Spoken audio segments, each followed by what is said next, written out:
Shalom y bienvenidos a Vía Haftaj Israel, una frase hebrea que significa amarás a Israel. Esperamos que se queden con nosotros, ya que nuestro maestro, el Dr. Baruch, nos compartirá una enseñanza expositiva de la Biblia. El Dr. Baruch es profesor titular del Instituto Zera Abraham, con sede en Israel. Aunque todos los cursos en el instituto se imparten en hebreo, el Dr. Baruch se complace en compartir esta enseñanza en inglés con doblaje al español. Para más información, visítenos en amarasaisrael.org o descargue nuestra aplicación móvil Mi Estudio Bíblico. Aquí está Baruch y la lección de hoy. A menudo, los científicos hacen experimentos con el fin de aprender algo. Hacen el experimento con la esperanza de obtener alguna revelación. Ahora bien, en el capítulo que vamos a empezar hoy, y algunos de los capítulos que le siguen, podría decirse que Dios está haciendo un experimento con un individuo. Se trata de un hombre llamado Noé. La semana pasada hablamos un poco sobre Noé al final del capítulo 5. Y Dios lo sabe todo. ¿Cuándo lo ha sabido todo? Él siempre lo ha sabido todo. Así que, cuando Dios estaba haciendo este experimento, donde usaría la vida de Noé y lo que se produjo a través de Noé y de la sociedad que lo rodeaba, Dios lo estaba haciendo no para que él aprendiera algo, sino para que nosotros, los lectores, tú y yo, aprendiéramos algo. ¿Y qué cosa será esa? Bien, aprenderemos que Noé era único. En la Biblia se utiliza una palabra que no significa único, pero esperaré a que lleguemos a ese verso para comentarles sobre eso. Pero en general, podemos decir que Noé era único en sus generaciones. Él era un hombre de Dios. La Escritura va a decirnos que él caminaba con Dios. Y aun cuando Dios, al final, destruyó a toda la gente sobre la faz de la tierra, a excepción de Noé y sus 3 hijos con sus esposas, es decir, 4 mujeres, aun cuando Dios reinició la humanidad, por así decirlo, a través de esta única familia, la familia de Noé, que era una familia piadosa, esta es la conclusión del experimento. En los días de Noé, la humanidad se había vuelto corrupta, pecaminosa, se había apartado de Dios y se guiaban por sus propios deseos en vez de caminar en obediencia a la revelación de Dios. Así que Dios se deshizo de esa generación y podríamos decir que hizo un reinicio con Noé. Pero cuando llegamos a la Torre de Babel, vemos que, en realidad, las cosas no habían cambiado mucho. En la Torre de Babel vemos un claro ejemplo de hombres que querían exaltarse a sí mismos y que no querían honrar a Dios, no querían cumplir el propósito para el cual hemos sido creados. Así que el experimento con Noé no produjo un cambio en la condición espiritual del hombre. No condujo al hombre a un estado que fuera agradable a Dios. Y por tanto, el experimento con Noé fracasó. Cuando digo que fracasó, realmente no fue así, porque esto nos enseña algo. La solución al problema del pecado en este mundo no es hallar al mejor hombre y volver a empezar. La bondad del hombre no puede resolver el problema del pecado. Nunca venceremos la pecaminosidad con la bondad del hombre. ¿Cuál es la solución al pecado? La respuesta es redención.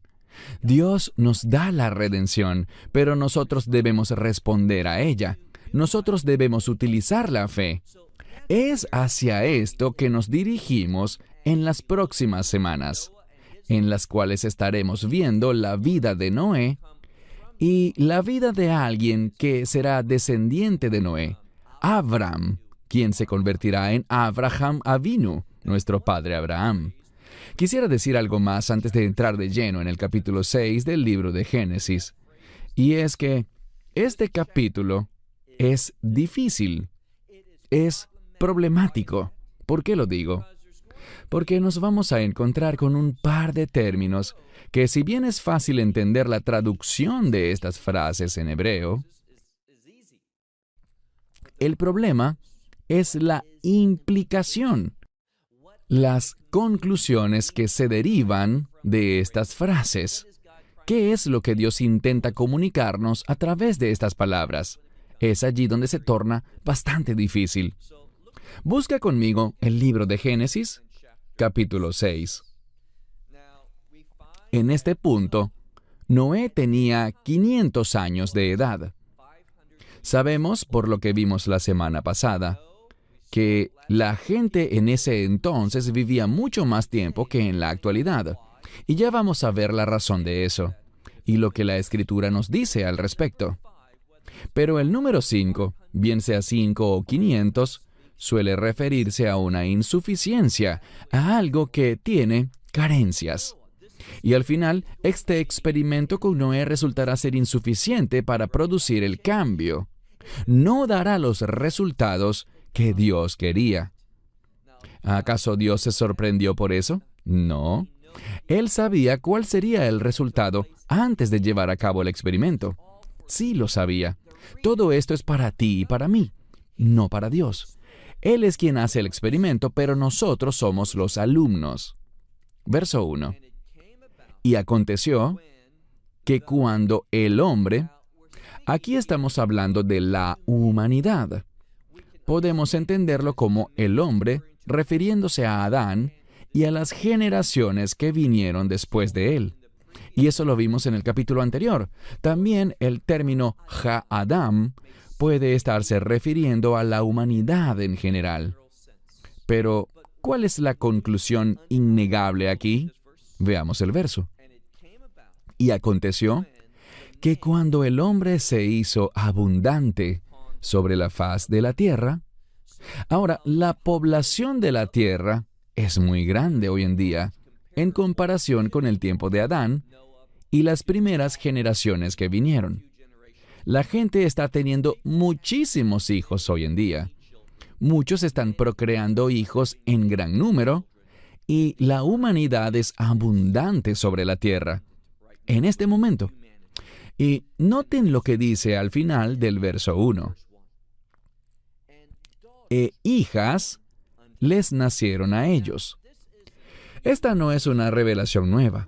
Sabemos que la gente solo puede multiplicarse si hay tanto hombres como mujeres sobre la faz de la tierra.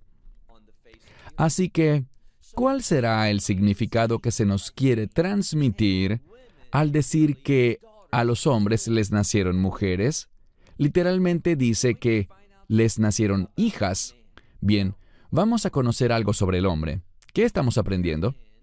Estamos en una dispensación de tiempo en la que estamos aprendiendo sobre las consecuencias del pecado. ¿Por qué es tan importante ocuparse del pecado? Y el texto está haciendo énfasis en que hay muchas hijas sobre la faz de la tierra. ¿Y qué sucederá? Bien, vamos a ver que van a abusar de ellas. Respecto a los efectos del pecado, y eso es algo que vemos claramente hoy, según creo, tanto en el pasado como en los tiempos actuales, las mujeres han sido víctimas de abuso y opresión, han sido irrespetadas y denigradas, no se les ha dado el debido respeto, ni se ha entendido correctamente el por qué Dios creó a la mujer. Dios creó a la mujer como el vaso más precioso. Esa es una de las interpretaciones de ese término. Y como una ayuda idónea para el hombre, para que con la asistencia de la mujer podamos obedecer, servir y cumplir los propósitos de Dios. Ella ha sido una provisión de Dios para el hombre. Y la razón por la que Dios sacó a la mujer del hombre, es decir, que ella es realmente parte de él, que dice Pablo en el libro de Efesios. Si un hombre odia a su mujer, es como si él odiara su propia carne, como si se odiara a sí mismo. Hay esa unión tan especial, esa unidad entre el hombre y la mujer. Y a menos de que entendamos eso, haremos las mismas cosas que tantas generaciones han hecho. Vamos a tener una apreciación incorrecta de las mujeres, sin comprender que las mujeres son una provisión de Dios, son una bendición para el hombre. Y no vemos eso aquí, sino que vemos una consecuencia del pecado. Pasemos ahora al verso 2. Allí nos encontramos el primer término difícil. En hebreo es Benei Ha Elohim. Traducir esto es muy sencillo. Benei, hijos de, Ha Elohim, los hijos de Dios. No es difícil traducir estas palabras, pero como dije antes, ¿cuáles son las implicaciones? ¿Cómo entendemos esta frase? ¿Qué es lo que Dios quiere que entendamos a partir de ella?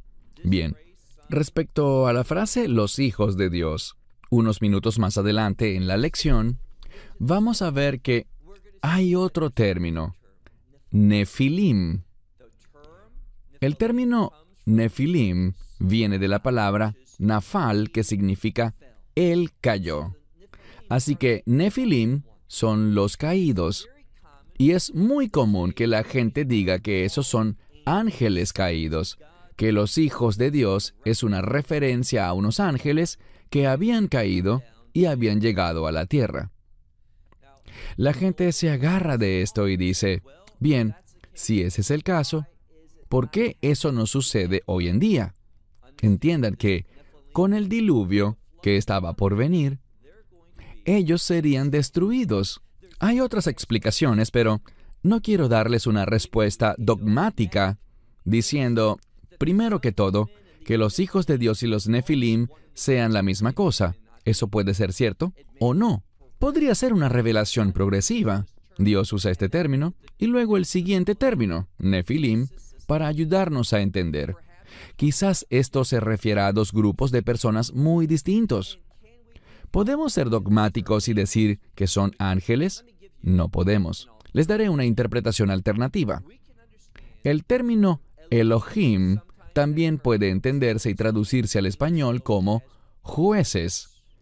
El término Elohim suele hacer referencia a Dios, que es juez, a Dios soberano.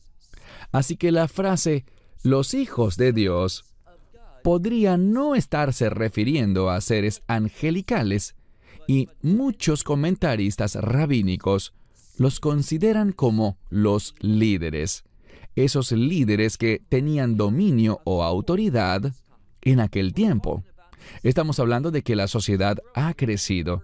Recuerden que en el primer verso dice, y aconteció que cuando la humanidad se multiplicó enormemente sobre la faz de la tierra.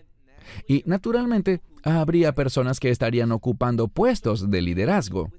Así que en el judaísmo, muchos ven el término Benei Ha Elohim como una referencia a aquellos que tienen autoridad. ¿Y qué hicieron ellos? Bueno, ellos empezaron a profanar o a pervertir el orden, la voluntad de Dios. Y en lugar de ver a las mujeres como una ayuda idónea para los propósitos de Dios, y que solo se unieran un hombre y una mujer, como vimos que Dios lo había dispuesto al principio en el jardín, vemos algo distinto aquí. Leamos de nuevo. Y los hijos de Dios vieron que las hijas, es decir, las mujeres, es la palabra benot, que significa hijas, eran buenas. Algunos quieren interpretarlo como que eso significa bellas, hermosas o deseables. Y esa quizás es una de las implicaciones de lo que dice. En otras palabras, los hombres que tenían puestos de liderazgo, haciendo a un lado por un momento la interpretación de que fuesen ángeles, esos hombres que tenían autoridad, que eran líderes, vieron a las mujeres y pensaron que eran deseables, buenas ante sus ojos, como le pasó a Shemshon, Sansón, y quisieron tenerlas, y como tenían el poder y la autoridad para tomarlas, hicieron precisamente eso. Podríamos ver esto, y así ha sido durante la historia de la sociedad, como que los hombres simplemente hacían cosas porque podían hacerlas. Si tenían el poder, bueno, como dice el dicho, la fuerza hace el derecho. Así que, en lugar de que el hombre y la mujer trabajaran juntos por los propósitos de Dios, estos individuos que tenían autoridad simplemente utilizaban a las mujeres porque les resultaban deseables. Y la implicación es un deseo carnal. Y hallaremos una ayuda hermenéutica, es decir, algo en la Escritura, nos ayudará a llegar a un entendimiento adecuado. Ahora, normalmente, la palabra bueno en la Escritura no significa necesariamente bueno o agradable a la vista de los hombres. Normalmente la palabra bueno tiene que ver con la voluntad de Dios. Eso lo aprendimos en Génesis capítulo 1. Así que podemos decir, en este caso, que estos hombres de autoridad, los que tenían el poder en la sociedad, vieron que esas mujeres estaban asociadas o habían sido dadas debido a la voluntad de Dios. Por lo tanto, quisieron corromperlas. ¿Por qué? Porque ellos no querían acatar el orden de Dios. Ellos no querían acatar los planes y los propósitos de Dios. Así que se comportaron de una manera que corrompió, y por cierto, en un momento veremos que la tierra se corrompió.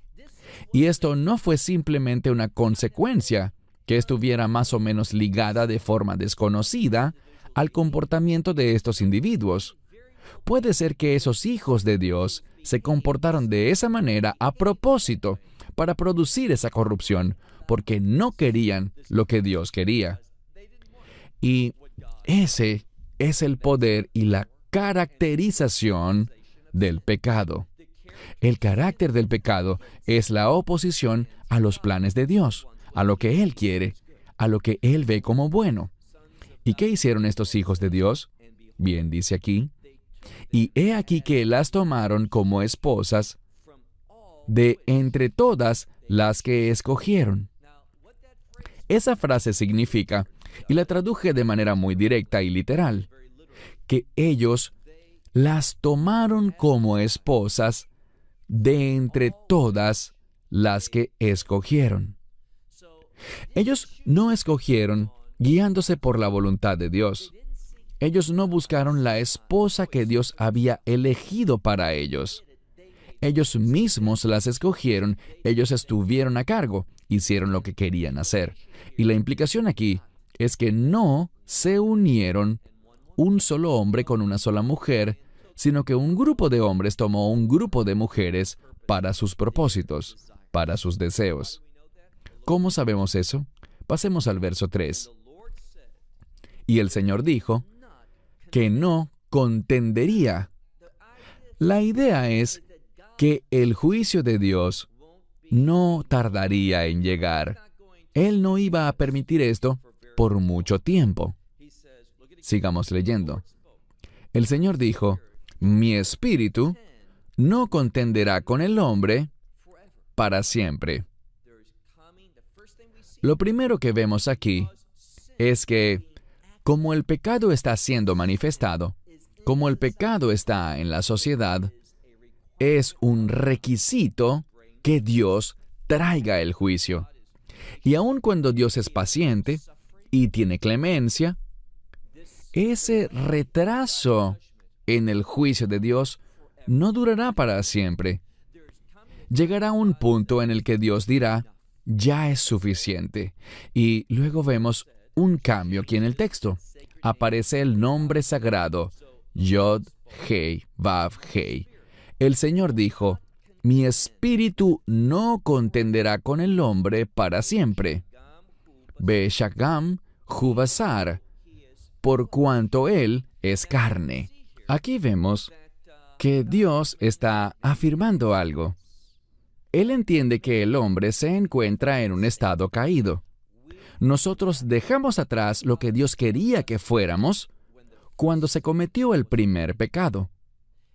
Y ahora somos carne.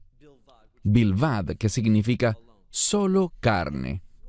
Y la carne en la Escritura siempre está relacionada con el pecado. Dios está diciendo, yo sé que son solo carne, que tienen esa tendencia pecaminosa, pero aún así, aún en esta situación, no voy a permitir que se comporten indefinidamente como seres de carne. Dios nos creó y a través de la redención nos convertimos en seres espirituales. Luego dice al final del verso 3, y los días serán, es decir, los días del hombre, serán 120 años. Algunos han interpretado esto como que quedaban 120 años en el mundo a partir de ese momento. Porque recuerden que lo último que se nos dijo al final del capítulo 5 es que Noé tenía 500 años. Y según la tradición judía, él iba a construir el arca y en eso se demoraría unos 120 años. Esa es la respuesta tradicional. Puede que Dios allí estuviera diciendo, bien, no voy a contender con el hombre para siempre, solo 120 años más y luego vendrá el diluvio. Otras personas lo interpretan como que, si bien antes los hombres, como vimos en el capítulo anterior, vivían mucho más de 120 años, ahora Dios estaba diciendo que en la mayoría de los casos, el máximo tiempo de vida de un hombre o de una mujer sería de 120 años. Y de nuevo, cada vez que vemos en la Escritura que alguien vivió más de ese tiempo, eso tiene una importancia. Hay que prestarle atención a ese Tosefet Shanim, a esos años adicionales, porque hay sabiduría y revelación en eso. Es algo que resalta en el texto, porque se suponía que no vivieran más de 120 años. Y si alguien vivió más años, ¿qué significado tiene eso? ¿Por qué razón vivieron más del tiempo? Pasemos ahora al verso 4. Es aquí donde nos encontramos con el término Ha-Nefilim y los caídos. Muchas veces la Escritura no nos da el significado de una palabra, solo dice Nefilim, y no tenemos ninguna ayuda para entender su significado. A veces lo encontramos en notas al pie de la página, pero aquí se habla de los caídos. En cierto sentido, todos nosotros, todas las personas, esta multiplicidad de individuos, todos ellos eran caídos. Pero noten lo que dice la Escritura. Y los caídos estaban en la tierra en esos días, e incluso después. Cuando vinieron, es decir, los hijos de Dios vinieron a las hijas de los hombres. Ahora se nos está dando una ayuda. Aquí vemos una repetición.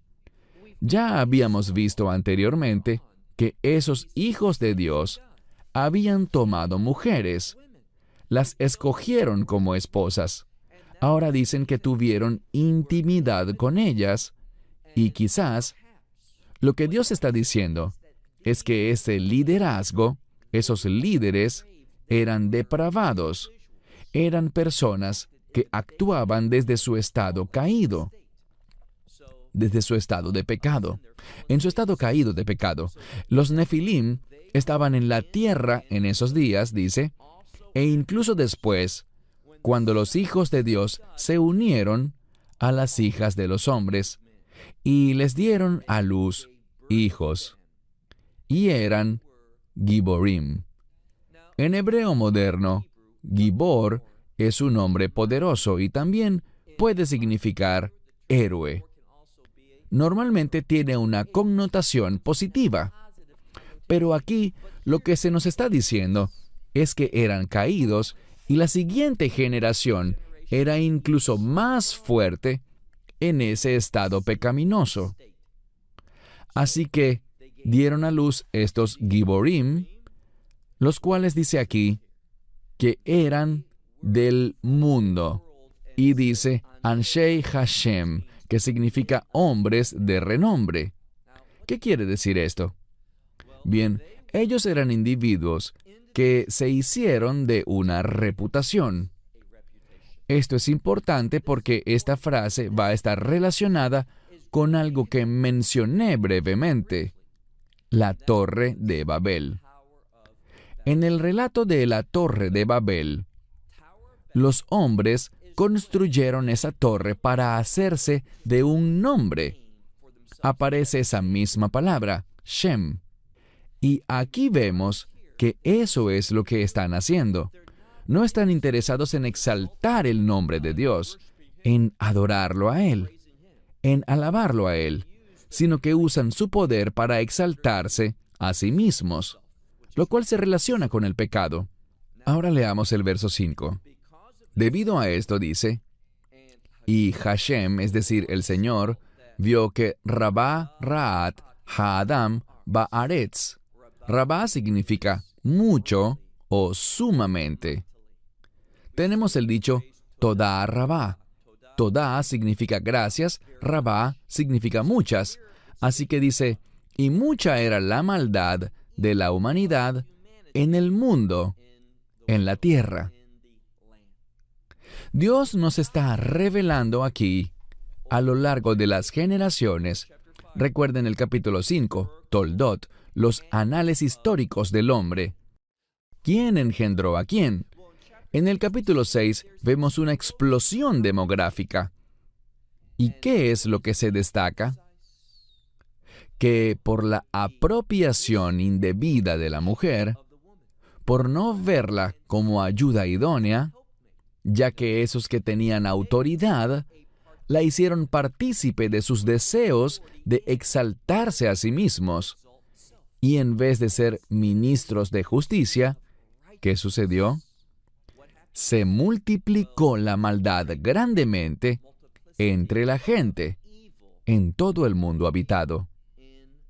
Leemos en la segunda parte del verso 5, Vejal Yetzer Machshevot Liborak Rakal Hayom, que significa, Yetzer es inclinación. Toda inclinación del pensamiento de su corazón era solamente hacia el mal todo el día. ¿En qué pensaban ellos continuamente? La palabra Ra es lo opuesto a Tov. Ra significa lo malo, por cuanto está en conflicto con la voluntad de Dios. No es que sea algo malo per se. No se trata de algo que consideremos malo según nuestro parecer, sino que significa algo que es contrario a la voluntad de Dios, que con frecuencia puede parecernos bien a nosotros, pero a Dios no le parece bien. Aquí el hombre ha evolucionado, y una de las cosas que debemos comprender es la evolución del hombre, no como la enseñó Darwin, sino que aquí el hombre está evolucionando, está avanzando, pero está avanzando en maldad. Su evolución es un deterioro espiritual. Eso es lo que dice la Escritura. Verán, Darwin pensó que con el paso del tiempo, lo malo se apartaba y los rasgos, características y atributos positivos perduraban. Eso no es lo que dice la Escritura, todo lo contrario. La Escritura dice que con el tiempo, el avance del hombre va hacia un mayor deterioro, hacia lo opuesto a las cosas de Dios. Y Dios va a responder a eso, porque su espíritu no va a contender con el hombre indefinidamente, para siempre. Sigamos leyendo. Vamos por el verso 5. Y el Señor vio que grande, esa es otra manera de traducirlo, grande era la maldad del hombre en la tierra, y toda inclinación del pensamiento de su corazón era solamente hacia lo malo todo el día. Verso 6. Y el Señor, Vaí Nahem, esta es una palabra muy importante. La palabra Nun Het Mem es la misma palabra que da nombre al pueblo Kafar Nahum. Kafar significa aldea y Nahum significa consuelo. Esta palabra es muy importante porque hará que se manifieste la voluntad de Dios. Y la voluntad de Dios lleva asociada una dicotomía. Esto es algo muy importante. Si pasan por alto esto, se perderán de algo que ayuda a entender cómo es que Dios se mueve. Les daré un ejemplo. Hay alguien que es pecador. Dios tiene una voluntad referente a ese pecador, pero hay una dicotomía, una duplicidad. ¿Qué significa eso? Dios se va a ocupar de ese pecador y lo hará en una de dos maneras. Por eso hay una dicotomía, una duplicidad. O bien ese pecador será destruido, y si ese es el caso, Dios hallará consuelo en eso, porque ha actuado conforme a su naturaleza. Pero Dios también puede extender gracia. Y por esa gracia, ¿qué se obtiene como resultado? Arrepentimiento. Y esa persona se apartará del pecado y aceptará las cosas de Dios, de modo que habrá una restauración. Y cuando eso pasa, Dios también halla consuelo en eso. Así que puedes tener una de las dos cosas. Y al final, Dios estará satisfecho con cualquiera de las dos. El juicio de Dios destruirá al pecador, o el juicio de Dios le dará vida al pecador a través de su gracia. Pero Él va a responder, y Él da la provisión para la salvación. Él redimirá. Pero si esa redención es rechazada, entonces Dios hallará paz mediante su ira consumidora.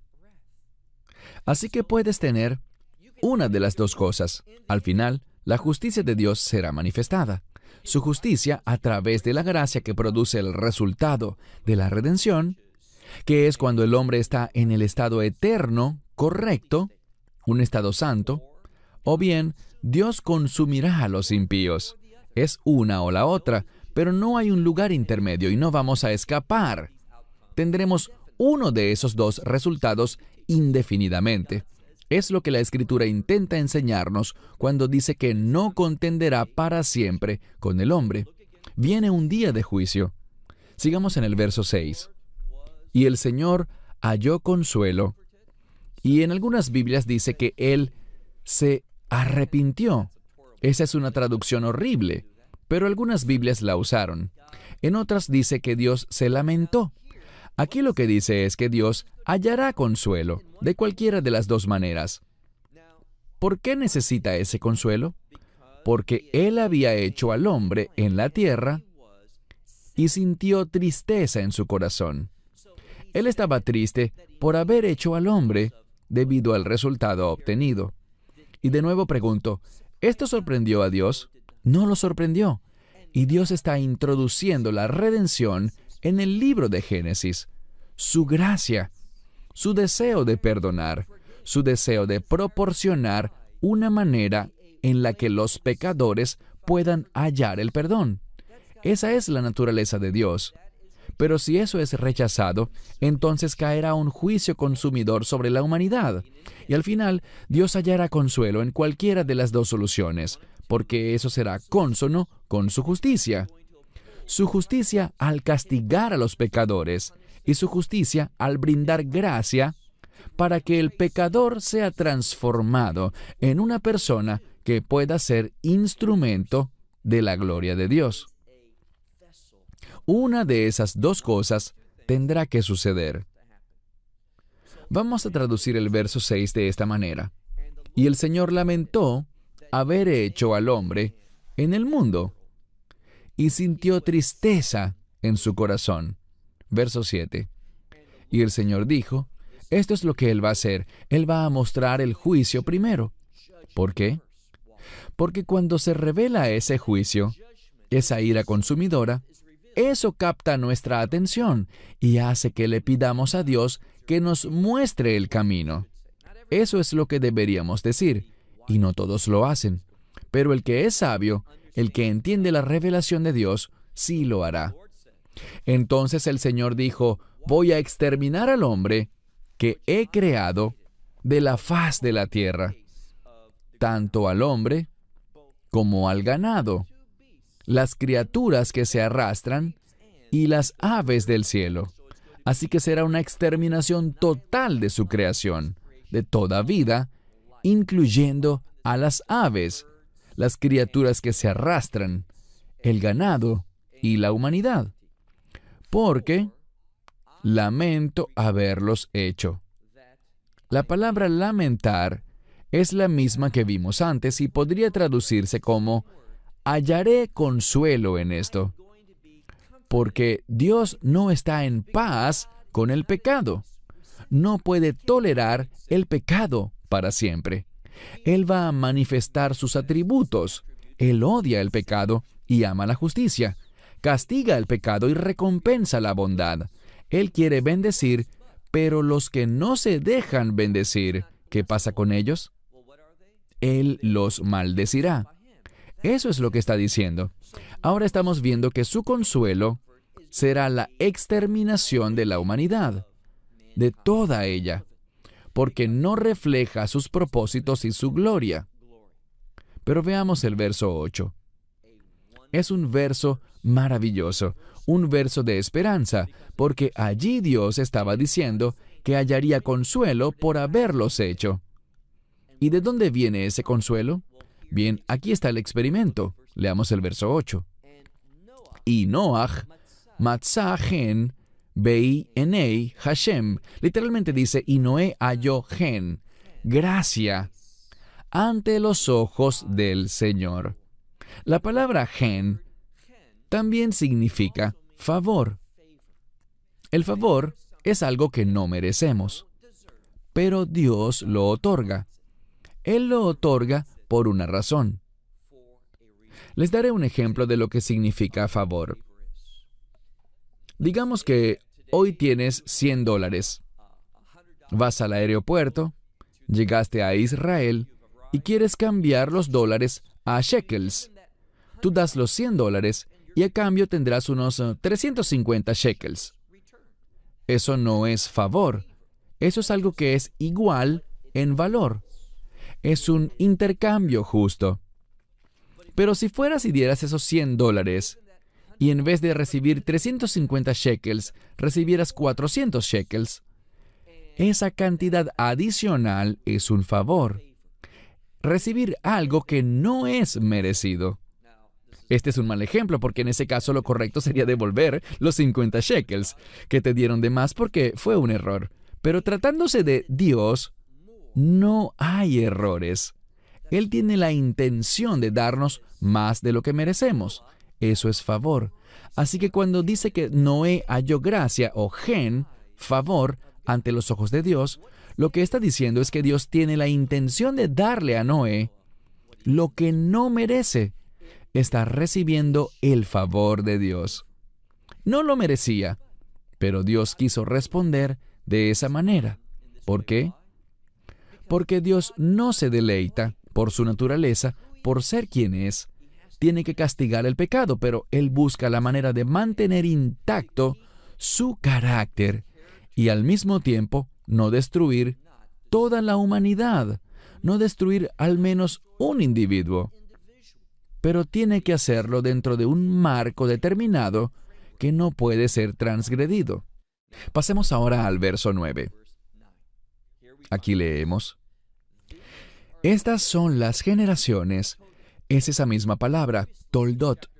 En el capítulo 5 la vimos en referencia a Adán, el primer hombre, y ahora hay una nueva genealogía, la cual fue mencionada brevemente al final del capítulo 5, pero aquí es más específica. Estas son las generaciones de Noach o Noé. Noach fue Ish Tzadik.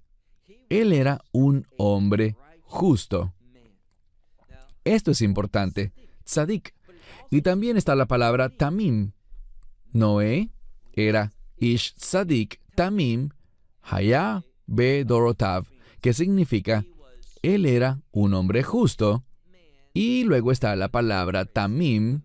Esto nos muestra algo muy importante porque la palabra Tamim está en plural y eso se puede entender como la abundancia. La palabra Tam es interesante porque puede significar el fin. Otras veces puede significar tonto, ishtam. En otras partes de la Escritura se traduce como perfecto. En algunas Biblias dice, Noé fue un hombre justo y perfecto en su generación. Quizá estás rascándote la cabeza y preguntándote, si este era un hombre justo, a quien la Escritura describe como perfecto, ¿por qué Baruch dice que esa palabra que traduce perfecto puede significar tonto? Bien, el hebreo es un idioma maravilloso.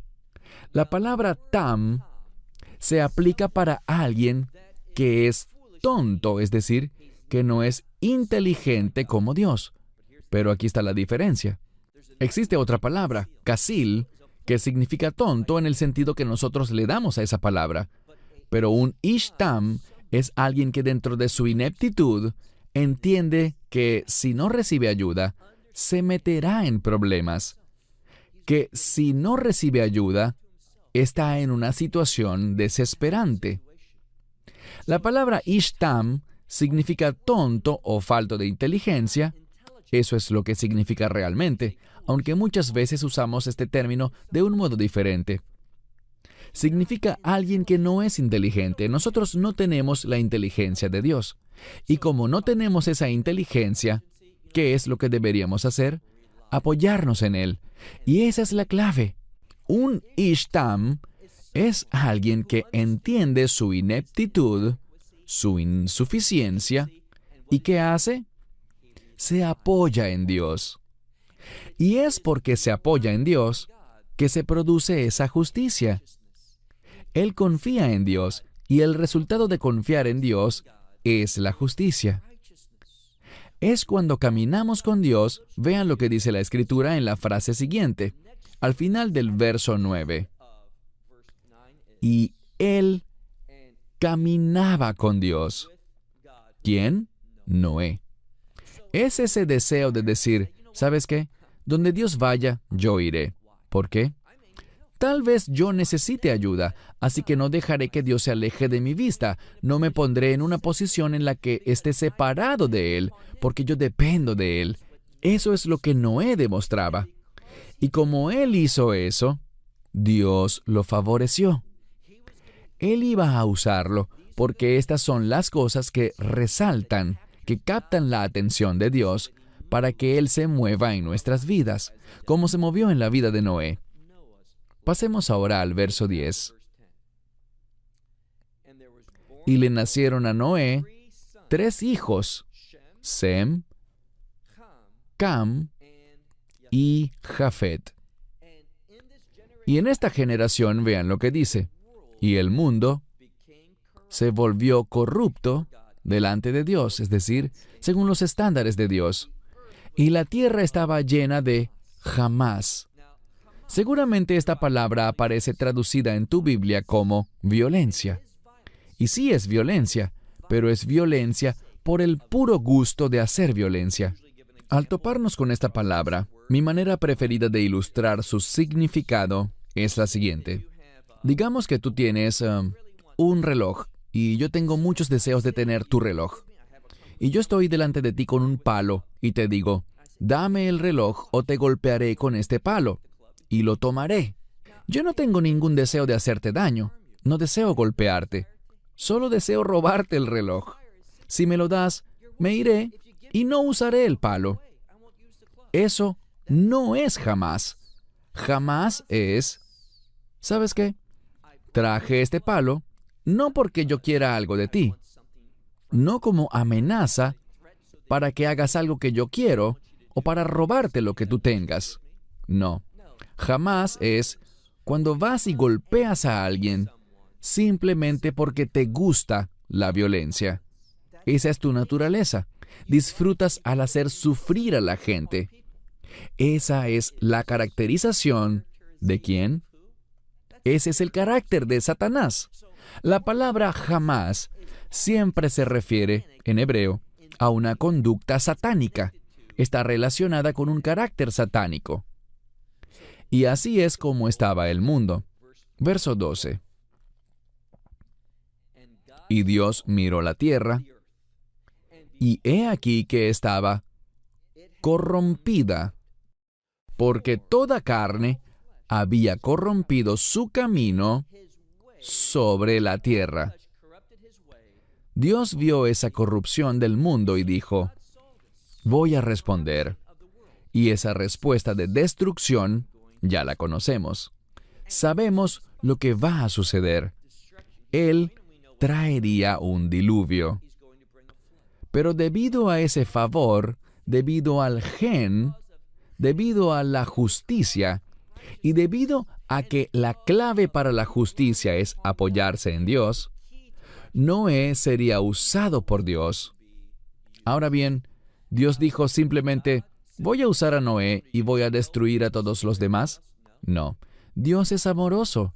Dios quería favorecer a todos los demás de la misma manera, aun cuando no lo merecían. Pero esta es la clave. Ellos tenían que responder al principio de Noé. Tenían que desear la justicia y apoyarse en Dios para que la justicia viniera como resultado. Y este es un principio importante. Nunca serás correcto delante de Dios. Nunca serás agradable para Él. Hay una conexión bíblica entre justicia y ser agradable ante Dios. Los que son agradables para Dios son justos, es decir, hacen lo que para Dios es justo, correcto, adecuado. Y la única forma de hacer eso es confiando en Dios. ¿Y sabes qué? Cuando eso es lo que tú deseas, Dios estará allí. Tú estarás cerca de Él y Él te asistirá. Bien, cierro con esto. Hasta la próxima semana, cuando continuaremos en nuestro estudio de Génesis, capítulo 6.